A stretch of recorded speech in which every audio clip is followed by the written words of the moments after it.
ଜେଜେବାପାଙ୍କ ନାଁ ବଂଶୀଧର ସାହୁ। ତାଙ୍କ ବାପାଙ୍କ ନାଁ ନୀଳମଣି ସାହୁ। ତାଙ୍କ ବାପାଙ୍କ ନାଁ କୁଳମଣି ସାହୁ। ସେ ସବୁ ଖଇନି ଜାକନ୍ତି। ଖଇନି ଏ ଯେଉଁଗୁଡ଼ା କ'ଣ ଏମିତି ପତ୍ର ଗୁଡ଼ା ବାଟିକି ତା'ର ମେଣ୍ଢା ମେଣ୍ଢା ଚୂନ ବାଟିକି ଖଇନି ଜାକନ୍ତି। ଆମରି ହେଲା କ'ଣ କହିଲ, ଆମରି ଏଇ ଯେଉଁ ଖଇନି ଦେଖ, ଏଇଟା ହେଲା ଇଏ ପ୍ୟାକେଟ୍ ଖଇନି।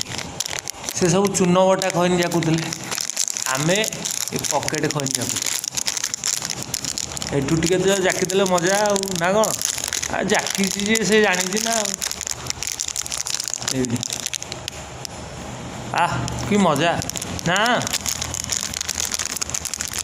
ଜେଜେବାପା ଖଇନି ଜାକୁଥିଲେ, ବଂଶୀଧର ସାହୁ ଖଇନି ଜାକିକି ଭାଗବତ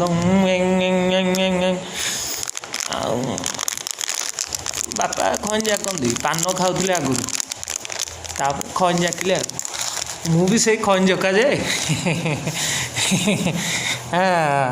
ନା କ'ଣ? ଆଉ ବାପା ଜେଜେବାପାଙ୍କ ଗୁଣ ଧରିଛି ଆଉ ନା, ପୁଅକୁ ଛାଡ଼ୁଛି ନା କ'ଣ? ହଁ।